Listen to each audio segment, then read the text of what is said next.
Hello friends, good evening. তো বন্ধুরা দেখো, রথের মেলায় ঘুরতে এসেছি। তো আমার মতন কে কে ঘুরতে এসেছো তো কমেন্ট করে জানিও। চলো তোমাদেরকে একটু জগন্নাথ দর্শন করিয়ে দিই। দেখো কি সুন্দর লাগছে, জগন্নাথটাও খুব সুন্দর লাগছে, রথটাও খুব সুন্দর লাগছে। দেখো, এটা হচ্ছে আমাদের লিচু বাগানের রথের মেলা। এখানে একটু ছোটো করেই হয়, মানে যেহেতু জায়গা কম, একদম রাস্তার উপর, পাশেই মেন রোড, আর তার সাইডে যে মেলাটা।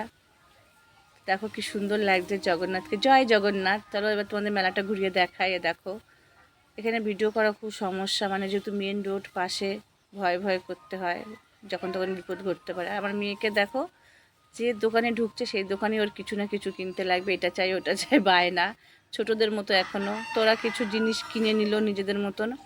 তারপর এখান থেকে গিয়ে আমরা একটু জিলিপি কিনলাম। জিলিপি খেয়ে তারপর দেখো, এই যে জিলিপি খেয়ে আমরা চলে গেলাম রথতলা রথের মেলা। এই হচ্ছে আমাদের রথতলার, এখানে খুব বড় করে মেলা হয়।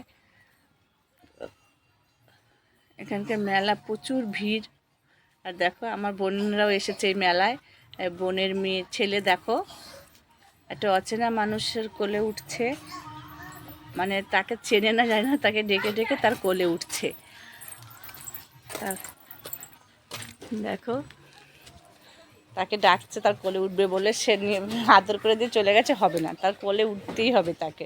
কোনো ভয় ডর নেই যে অচেনা মানুষ, আমি চিনি না। দেখো, তার কোলে উঠে তাকে কীভাবে দেখছে, দেখো, মনে যেন কতদিনের চেনা, অনেক দিন পরে দেখছে এমন। তারপরে ওকে নিয়ে আমরা একটু মেলাটা ঘুরলাম। আর এখানে মন্দিরটার ভেতরটা গেছি। দেখো কত ভিড় এখানকার মন্দিরে। দেখো তোমরা বন্ধুরা, দেখো দেখো কত ভিড় এখানে। আমরা এত বছর এখানে মেলায় আসি, এবছরের মতো এত ভিড় আমি দেখিনি। প্রচুর ভিড় আসে, এরকম গরম ছিল। আমরা তো গরমের জন্য আর উপরে উঠলামই না, আমরা নিচে দাঁড়িয়ে রয়েছি, সাইড দিয়ে সব দেখলাম। আর আমার ছেলে আর বোনের মেয়েটাকে পাঠিয়েছি উপরে, যাতে ওরা ঘুরে আয়। আমরা নিচে যে দাঁড়িয়ে রয়েছি, দেখো প্রচণ্ড গরম লাগছিল, আর উপরে উঠতে ইচ্ছা করছিল না এই ছোটো বাচ্চা নিয়ে। তারপরে আমরা মেলা ঘুরে জিলিপি বাদাম কিনে খেতে খেতে বাড়ি। টাটা বন্ধুরা, সবাই ভালো থেকো। আবার উল্টো রথে যাব, তখন সবার সাথে